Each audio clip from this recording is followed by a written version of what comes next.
Bismillahirrahmanirrahim. Assalamualaikum warahmatullahi wabarakatuh. Alhamdulillah alladzi bi ni'matihi tatimmus shalihat wa bi fadlihi tatanazzalul barakatu wal khairat wa bi taufiqihi tatahaqqaqul maqasid wal ghayat. Asyhadu an la ilaha illallah wa asyhadu anna Muhammadar Rasulullah. Allahumma salli wa sallim ala sayyidina Muhammad wa ala alihi wa sahbihi ajma'in. Amma ba'du. Adik-adik, siswa-siswi dari SMA 2 yang dimuliakan oleh Allah Subhanahu wa taala. Pertama-tama marilah kita menjadikan puji dan syukur kita kepada Allah Subhanahu wa taala yang masih memberikan kita nikmat iman, nikmat sehat dan juga nikmat kesempatan sehingga kita bisa berjumpa kembali walaupun di melalui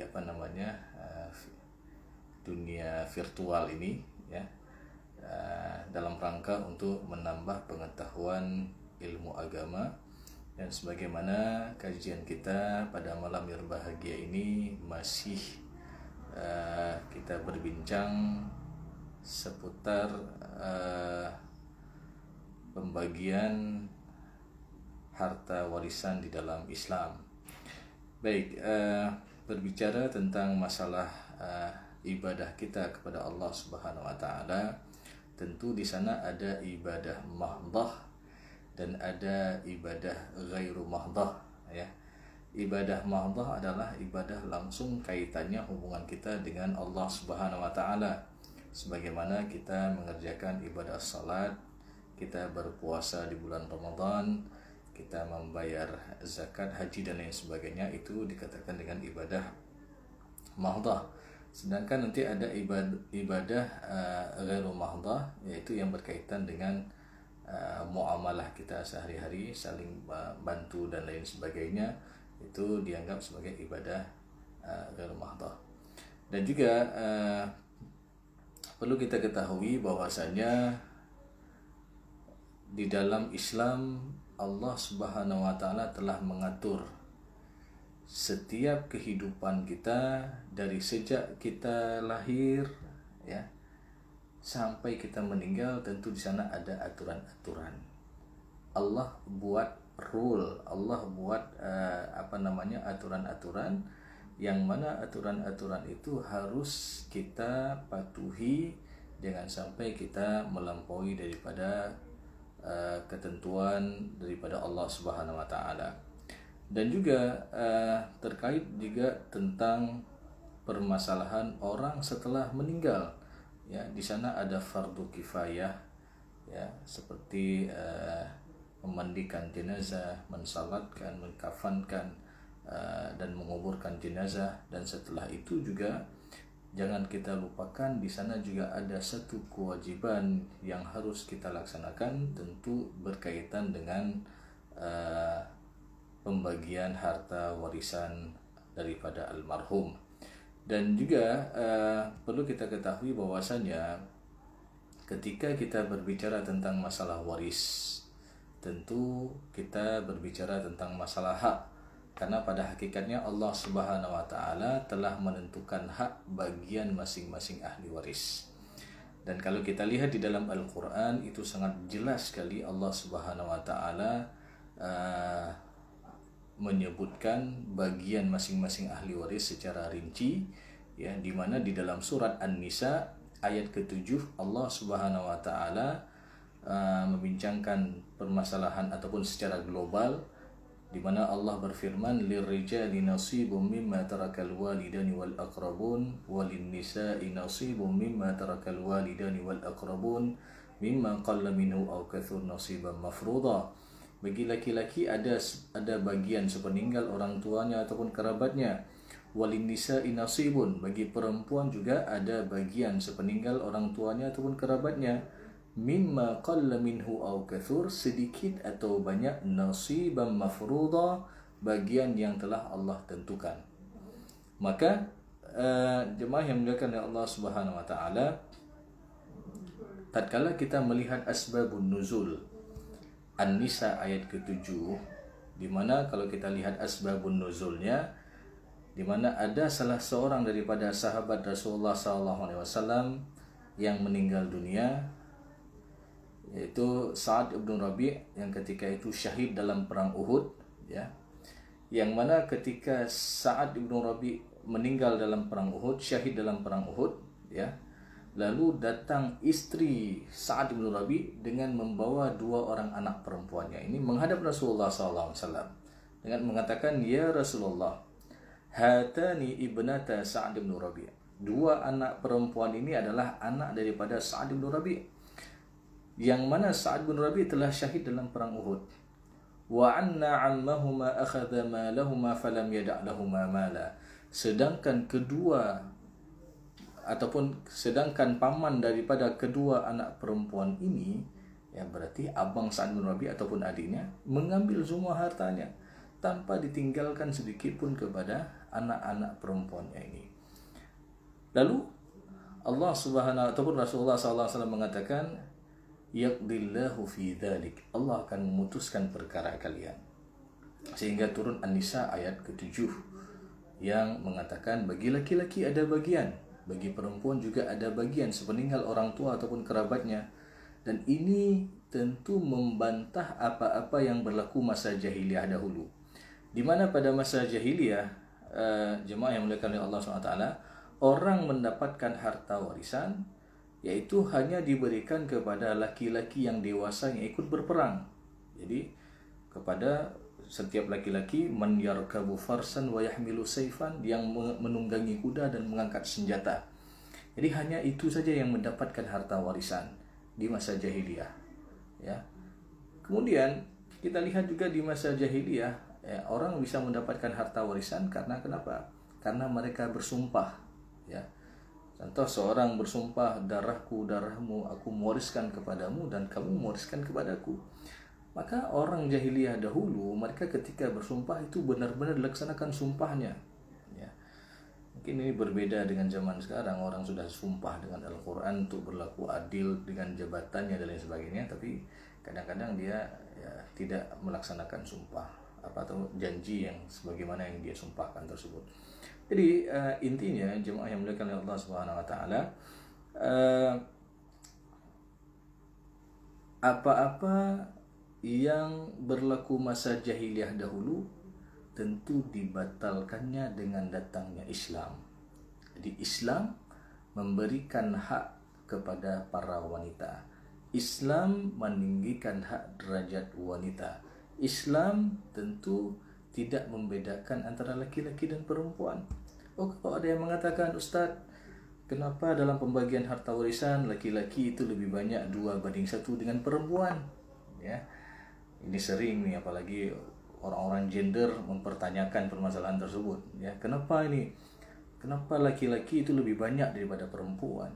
Maka ketika kita melihat teks di dalam Al-Quran, tentu di akhir daripada surat An-Nisa ayat ke-11, Allah Subhanahu wa taala berfirman, wa kana Allahu aliman hakima.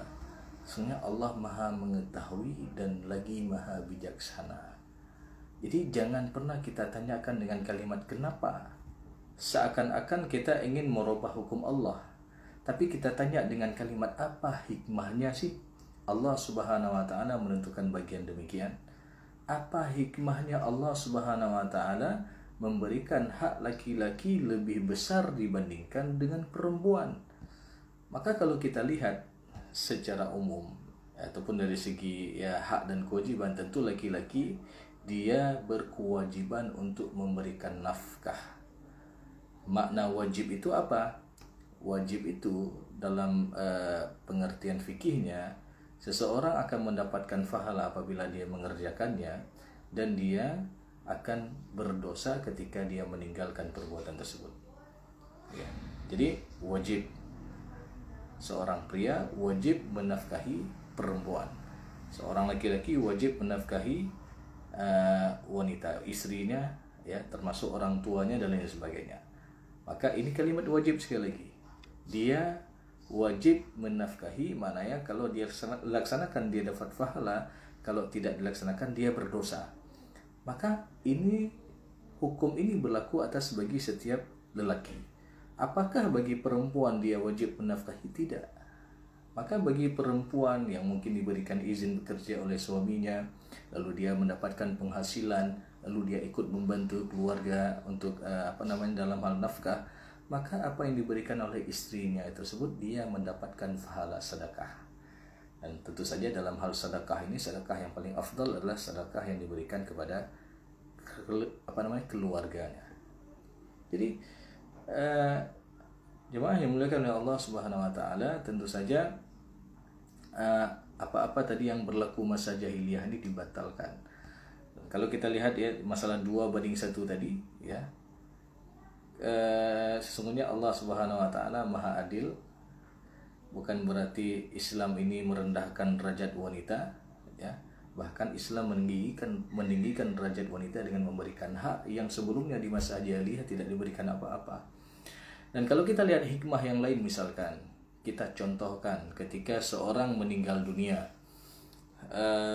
lalu punya 1 anak laki-laki, 1 anak perempuan, sedangkan harta yang ditinggalkan itu ada misalkan 300 juta.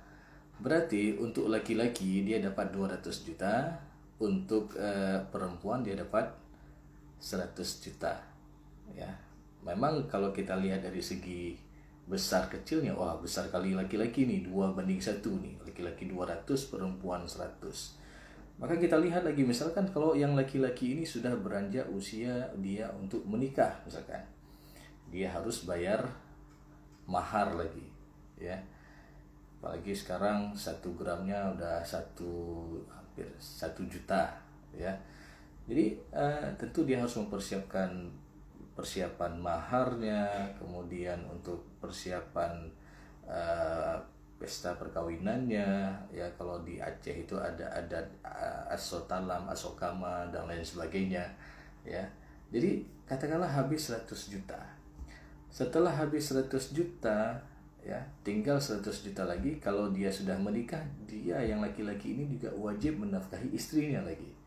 Di saat yang sama misalkan adiknya tadi yang perempuan yang tadi mendapatkan 100 juta, di waktu yang sama misalkan dia dilamar oleh seorang laki-laki, tentu si adiknya yang perempuan yang dapat 100 juta tadi hartanya bertambah. Dari mana? Dari mahar yang diberikan oleh calon suaminya ya. Belum lagi nanti setelah dia menikah, dia akan mendapatkan nafkah lagi dari suaminya.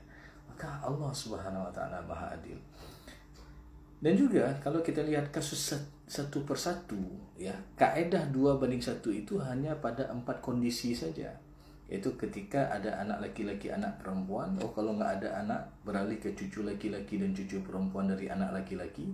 Kalau tidak ada keturunan sama sekali, 2:1 berlaku pada saudara dan saudari kandung daripada almarhum. Kalau tidak ada saudara dan saudari kandung, maka dia beralih kepada saudara dan saudari yang seayah ataupun sebapak, satu bapak beda ibu daripada almarhum ya. Itu saja yang berlaku 2:1. Seterusnya kalau kita lihat kasus per kasus ya, kurang lebih ada 6 kondisi di mana laki-laki dan perempuan sama bagian, nggak ada beda ya. Contoh misalkan ayah dan ibu ya. Ayah dan ibu ini, ayah laki-laki, ibu perempuan, tapi bagian mereka sama-sama nanti kapan? Ketika almarhum ada keturunan, di mana Allah berfirman wali abawaihi likulli wahidin minhum as-sudusu mimma taraka in kana lahu walad.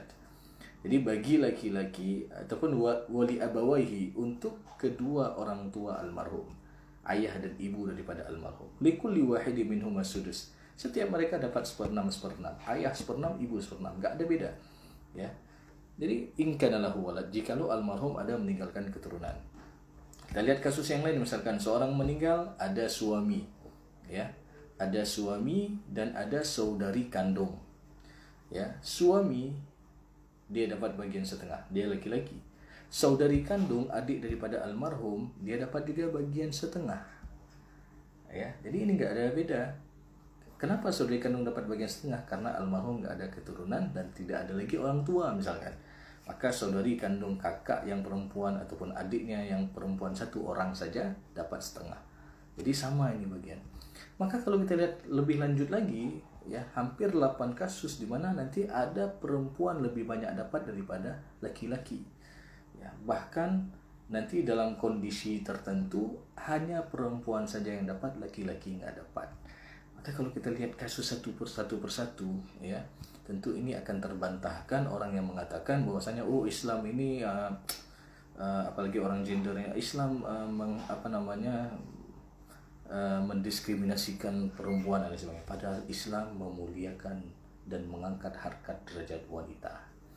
Jadi jemaah yang dimuliakan oleh Allah Subhanahu wa taala, tentu saja perlu kita ketahui ya, di sana ada beberapa hal dalam permasalahan warisan yang mesti kita ketahui bersama, dan ini adalah merupakan fondasi dasar daripada ilmu warisan tersebut, di mana kita harus mengetahui rukun-rukunnya, harus kita ketahui juga syarat-syaratnya, harus kita ketahui juga sebab mendapatkan harta warisan, dan seseorang yang akan terhalang daripada mendapatkan harta warisan. Baik, untuk rukun ya, rukun waris. Rukun warisan itu ada 3. Yang pertama ada pewaris, yang kedua ada ahli waris, yang ketiga ada harta yang ditinggalkan. Itu rukun.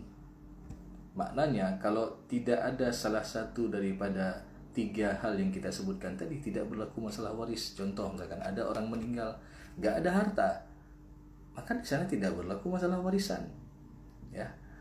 Ada orang meninggal nggak ada ahli waris ya, sama sekali tidak ada ahli waris, maka ini juga tidak berlaku masalah warisan. Maka harta itu kemana? Harta itu akan diberikan kepada baitul mal kalau tidak ada sama sekali daripada ahli waris ya.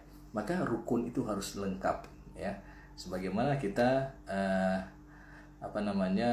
dalam hal salat misalkan ya, itu harus terpenuhi semua rukun-rukunnya ya, baru salat itu dianggap sah. Begitu pula nanti yang kedua ya, ada syarat-syarat mendapatkan kewarisan. Syarat yang pertama adalah mautu al-muwarith, meninggalnya si pewaris, baik meninggal secara hakiki ataupun secara hukum. Maknanya seorang akan meninggal ataupun si pewaris ini benar-benar meninggal secara hakiki, kita lihat dengan panca indera kita, ataupun kita mendengar daripada kabar dari orang-orang yang thiqah, yang bisa dipercaya ya, lalu dianggap dia sudah meninggal dunia, ataupun dia meninggal karena sebab hukman, keputusan daripada seorang qadhi ataupun hakim. Dan ini terjadi misalkan di dalam kewarisan orang yang hilang misalkan ya, ketika seseorang contoh seorang suami statusnya sebagai seorang nelayan ya, sebagai seorang nelayan. Nah, biasanya 1 minggu itu sudah pulang, tapi ini ditunggu sama istrinya sampai sebulan, 2 bulan, 3 bulan, nggak ada kabar. Maka bagaimana ya, sedangkan istrinya butuh nafkah, anak-anaknya butuh nafkah. Maka dalam hal ini istrinya boleh melaporkan ke mahkamah syariah dengan mengatakan, Pak Hakim, suami saya sudah hilang ya, suami saya pergi melaut, nggak ada kabar sampai dengan detik ini, sudah saya tunggu selama 6 bulan misalkan, nggak ada kabar sama sekali. Saya tanya teman-temannya, nggak ada berita ya. Maka ini bagaimana Pak Hakim? Nanti dari pihak mahkamah mereka akan mencari ya informasi, mencari bukti-bukti dari teman sejawat misalkan. Kalau memang nanti daripada hasil yang didapatkan oleh tim daripada mahkamah syariah mengatakan ini memang nggak ada lagi ya, informasi terakhir ketika dia pergi melaut, badai ketika itu sangat kencang sekali ya, maka dari pihak hakim ataupun mahkamah pun bisa menentukan si fulan telah meninggal dunia ya. Maka bagi si istrinya ya harus melaksanakan masa iddah kematian suaminya, yaitu 4 bulan 10 hari. Jadi ini dengan keputusan hakim ya.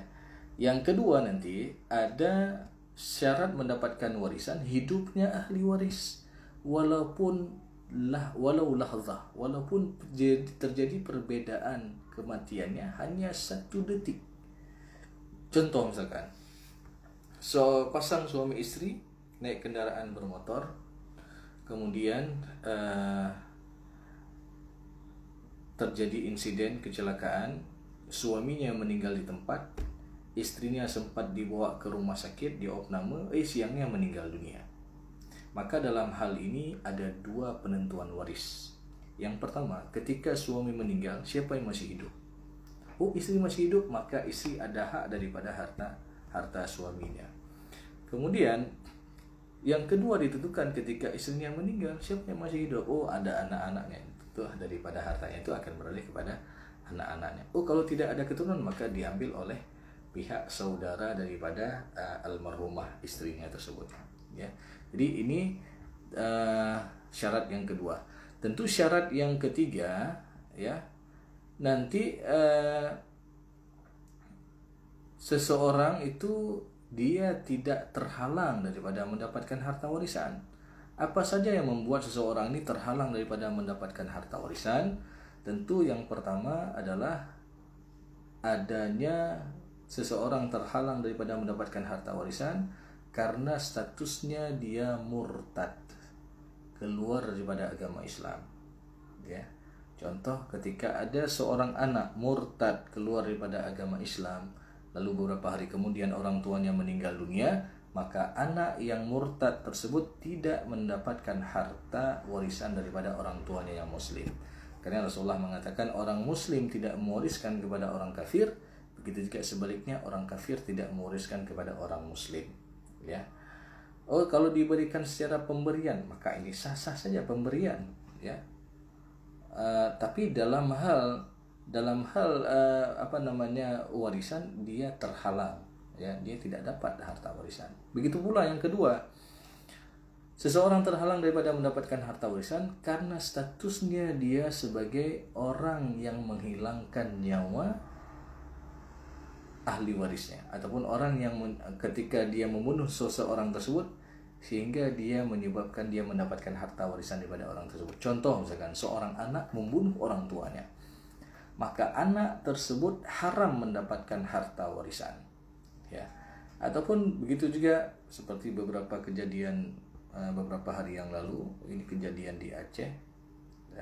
Mungkin kita pernah membaca berita itu, pembunuhan yang sadis, seorang suami membunuh istri dan anak-anaknya, ya. Jadi ini tentu saja, apakah si suami ini dapat harta warisan daripada istrinya? Tidak. Karena kenapa? Dia statusnya yang menghilangkan nyawa istrinya, sehingga dia haram mendapatkan harta warisan, ya. Kemudian yang ketiga, ya, seseorang haram mendapatkan harta warisan karena statusnya sebagai ar-riqu ataupun al-abdu, budak. Ya, tentu budak itu adalah barang milik tuannya. Kalau dia mendapatkan harta warisan, tentu akan dinikmati oleh tuannya. Jadi ini hal yang membuat dia terhalang daripada mendapatkan harta warisan. Baik, kemudian yang terakhir yaitu sebab mendapatkan harta warisan. Sebab mendapatkan harta warisan itu, yang pertama, adanya hubungan pernikahan dengan akad yang sah. Hubungan pernikahan dengan akad yang sah, bagaimana yang dikatakan pernikahan dengan akad yang sah? Ketika semua rukun-rukun nikah itu terpenuhi, ya. Dalam mazhab Syafi'i, rukun nikah itu ada 5. Ada calon pengantin laki-laki, calon pengantin perempuan, ada wali, ada saksi, dan ada ijab kabul. Kalau 5 hal ini terpenuhi, ya, maka ini dikatakan dia telah menikah dengan akad nikah yang sah, ya, ketika semua rukunnya terpenuhi. Nah, sejak itu pula, ya, mereka saling mewarisi. Contoh misalkan, pagi akad nikah, setelah akad nikah, pas siangnya suaminya sakit jantung, tiba-tiba meninggal dunia. Maka apakah si istri yang baru diakad tadi mendapatkan harta warisan daripada suaminya yang meninggal? Tentu dapat. Karena apa? Karena sudah menikah dengan akad yang sah, sehingga si dari almarhum tentu akan yang mendapatkan harta warisan termasuk istrinya yang baru dia nikahi, ya. Jadi ini menikah dengan akad yang sah, ya. Sehingga mereka saling mewarisi. Lalu yang kedua, seseorang akan mendapatkan harta warisan dengan sebab apa? Adanya hubungan nasab dengan nasab yang hakiki. Adanya hubungan nasab dengan nasab yang benar-benar ada hubungan darahnya, ya. Jadi maksud hubungan darah itu bagaimana? Ya, hubungan nasab yang hakiki itu bagaimana? Yaitu ya benar-benar ada hubungan darah. Contoh apa? Anak kandungnya, ya, orang tua kandungnya, ya, saudara kandungnya, ayah almarhum dan lain sebagainya. Jadi yang dikatakan adanya hubungan nasab dengan nasab yang hakiki, maknanya benar-benar ada hubungan darah. Berarti yang tidak masuk dalam hal ini adalah orang yang tidak ada hubungan darah dengannya. Contoh apa? Anak angkat, ya. Anak angkat itu dia tidak mendapatkan harta warisan di dalam Islam, ya. Istilahnya dalam bahasa fikih itu at-tabani, ya. Jadi dia mengangkat seorang anak, diadopsi, ya. Lalu dia menasabkan anak tersebut atas nama orang tua angkatnya. Maka ini yang diharamkan. Jangankan kita, Rasulullah SAW juga itu sempat ditegur oleh Allah Subhanahu wa taala manakala Rasulullah ketika itu mengangkat seorang anak, itu Zaid bin Harithah, sebagai anak angkat Rasulullah SAW. Saking dekatnya Zaid bin Harithah dengan Rasulullah SAW, sampai-sampai para sahabat memanggil apa? Zaid bin Muhammad. Ya, udah seperti anak Nabi Muhammad, ya. Sudah dekat kali dengan Nabi Muhammad. Jadi datang panggilan daripada sahabat, sudah bukan Zaid bin Harithah lagi, tapi Zaid bin Muhammad, ya. Mendengar panggilan itu langsung datang teguran daripada Allah Subhanahu wa taala, di mana Allah mengatakan ud'uuhum liabaihim, panggillah anak-anak angkatmu itu dengan nama ayah-ayah mereka, wa aqsatu indallah, dan itu lebih adil di sisi Allah Subhanahu wa taala, ya. Fa illam ta'lamu aba'ahum, namun jikalau kalian tidak mengetahui siapa nama ayah-ayah mereka, ya. Kadang-kadang ketika kita sedang goes pagi ataupun sedang lari pagi, jalan pagi, ya, kita lihat ada kardus di samping jalan, pas kita lihat rupanya itu anak kecil, misalkan anak bayi. Maka dalam kondisi seperti ini kita menemukan bayi tersebut lalu tidak ada orang tuanya dan lain sebagainya, maka apakah boleh kita asuh anak tersebut? Boleh, ya, boleh kita jadikan, kita asuh dia, kita rawat dia. Tapi yang tidak bolehnya apa? Kita berikan nasab atas nama orang tua angkatnya, ya. Contoh misalkan kita sudah mengangkat dia sebagai anak angkat, ya, ataupun sebagai orang tua asuh, namun di status di kartu keluarga kita buat dia sebagai anak kandung, ya, padahal dia bukan anak kandung kita, tapi ini dibuat sebagai anak kandung. Maka ini satu kebohongan. Karena kenapa? Ketika satu kebohongan itu telah terjadi, akan timbul kebohongan yang berkelanjutan, ya. Ketika satu kebohongan telah terjadi, akan timbul kebohongan yang berkelanjutan. Contoh tadi, ya, statusnya sebagai anak angkat dibuat di kakaknya sebagai anak kandungnya. Katakanlah yang diangkat ini sebagai adalah anak perempuan misalkan. Ketika anak tersebut sudah beranjak dewasa, ya, tentu ini bukan mahram bagi orang tua angkatnya. Maknanya apa? Ada batasan-batasan. Jangan dianggap seperti anak sendiri, dia peluk, dia cium, boleh itu seperti itu. Ya, ada batasan-batasan antara anak angkat dengan orang tua angkatnya, ya. Belum lagi kebohongan terjadi pada permasalahan perwalian nikah nanti, ya. Ketika anak anak angkatnya yang perempuan ini sudah memasuki usia menikah, ya, lalu dinikahkan oleh orang tua angkat ini, maka ini tidak boleh, ya, karena wali nikah itu harus dari nasab, ya. dari orang tuanya, ayahnya. Oh, kalau nggak ada ayahnya beralih ke saudara ayahnya ataupun paman. Kalau nggak ada, kembali ke saudara kandung daripada anak perempuan yang mau menikah itu, ya, dan seterusnya dalam urutan asabah tentu saja. Jadi intinya, ya, ketika suatu kebohongan akan timbul kebohongan yang berkelanjutan. Yang kebohongan berkelanjutan lagi kapan? Ketika permasalahan harta warisan yang seharusnya anak angkat tidak mendapatkan harta secara faraid, ya, tapi dia diberikan. Ya, jadi ini permasalahan anak angkat. Maka solusinya bagaimana? Apakah dalam Islam kita nggak boleh kita asuh anak? Boleh. Ya, kita asuh dia, kita rawat dia. Tapi yang nggak boleh adalah memberikan nasab, karena Islam sangat menjaga yang namanya permasalahan nasab ataupun keturunan, garis keturunan. Baik, jadi ini hal-hal yang membuat seseorang mendapatkan sebab-sebab dia mendapatkan harta warisan. Tadi yang pertama kita sudah jelaskan, adanya hubungan pernikahan dengan akad yang sah. Yang kedua, adanya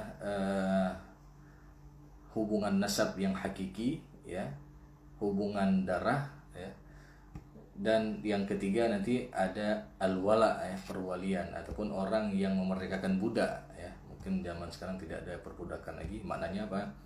Ketika seorang memerdekakan seorang budak dengan membayar uang tebusan kepada tuannya, lalu ketika dia sudah merdeka, lalu dia sudah katakanlah dia berkeluarga, kemudian nanti suatu saat dia meninggal, kalau tidak ada ahli warisnya, maka yang mendapatkan harta warisan itu adalah orang yang memerdekakan budak, ya. Ini dikatakan dengan mu'tiq, ya, orang yang memerdekakan budak, ataupun mu'tiqah, perempuan yang memerdekakan budak. Jadi ini sesuatu hal yang harus kita ketahui secara dasar tentang permasalahan ilmu faraid ataupun ilmu waris, ya. Kita harus tahu rukunnya, syaratnya, sebabnya, dan terhalangnya seseorang daripada mendapatkan harta warisan. Baik, kemudian ada beberapa hal juga yang harus kita ketahui yang berkaitan dengan harta daripada orang yang meninggal. Tentu kita tidak nafikan bahwasanya harta itu juga termasuk rukun, ya. Daripada rukun waris adanya al-mauruth, harta. Dan jemaah yang dimuliakan oleh Allah Subhanahu wa taala, dalam hal ini Allah Subhanahu wa taala telah mengingatkan kita juga terkait tentang masalah harta. Karena memang harta ini adalah zina, perhiasan. Harta ini juga disebut dengan fitnah, ya. Wa'lamu annama amwalukum wa auladukum fitnah. Ketahuilah bahwasanya harta kalian dan anak-anak kalian adalah fitnah, ya. Kita diuji dengan harta kita, ya, diuji dengan anak-anak kita. Maka ini dikatakan dengan fitnah. Kemudian memang setiap kita ini suka kepada harta, ya. Setiap kita ini cinta kepada harta, dan ini memang sudah jadi fitrah manusia, di mana Allah Subhanahu wa taala juga berfirman dalam surat Ali Imran ayat ke-14, Zuyina linnasi hubbus syahawati minan nisa'i wal banina wal qanatiril muqantarati minadh dhahabi wal fiddah. Jadi Allah telah mengatakan bahwasanya telah Allah jadikan fitrah kita suka kepada wanita, kepada anak-anak, kepada sesuatu yang berharga seperti emas dan perak, ya. Ini memang fitrah manusia. Maka kalau ada orang mengatakan, kalau ketika ditanya, kamu suka nggak sama harta? Kalau dia jawab misalkan, saya nggak suka harta, berarti ini nggak normal orang seperti itu, ya. Karena setiap kita fitrah suka kepada harta. Tapi jangan sampai kecintaan kita kepada harta tersebut melebihi daripada ketaatan kita kepada Allah Subhanahu wa taala. Karena ada orang yang kadang-kadang dia saking cinta kepada hartanya, dia saking suka kepada hartanya, dia sampai menghalalkan segala cara. Bahkan tidak hanya itu, saking suka kepada hartanya, dia lebih cinta kepada hartanya daripada ketaatan kepada Allah Subhanahu wa taala. Ya, jadi contoh misalkan, tatkala ketika ada orang yang menyimpan emas dan perak, ya, sehingga Allah Subhanahu wa taala telah mewajibkan seseorang tersebut apabila telah menyimpan emas sudah mencapai nisab 85 gram dan mencapai haul 1 tahun, maka wajib dikeluarkan zakat 2,5%. Maka dalam hal tersebut, tatkala dia tidak mau mengeluarkan zakat karena takut kekurangan hartanya, berarti ini dianggap dia sangat cinta kepada hartanya daripada ketaatan kepada Allah Subhanahu wa taala. Maka dalam hal ini juga Imam Ibnu Katsir, ya, di dalam tafsirnya, tafsir Quran Al-Azim, pernah mengatakan bahwasanya man ahabba syai'an, barang siapa yang mencintai sesuatu, wa qaddamahu ala ta'atillahi azza wa jalla, yang mana dia lebih mencintai sesuatu tersebut daripada ketaatan kepada Allah, udziba bihi, maka dia akan diazab dengan sesuatu yang dia cintai itu. Ya. Jadi barang siapa yang cinta kepada sesuatu yang mana kecintaannya ini melebihi daripada ketaatan kepada Allah, maka dia akan diazab dengan sesuatu yang dia cintai itu.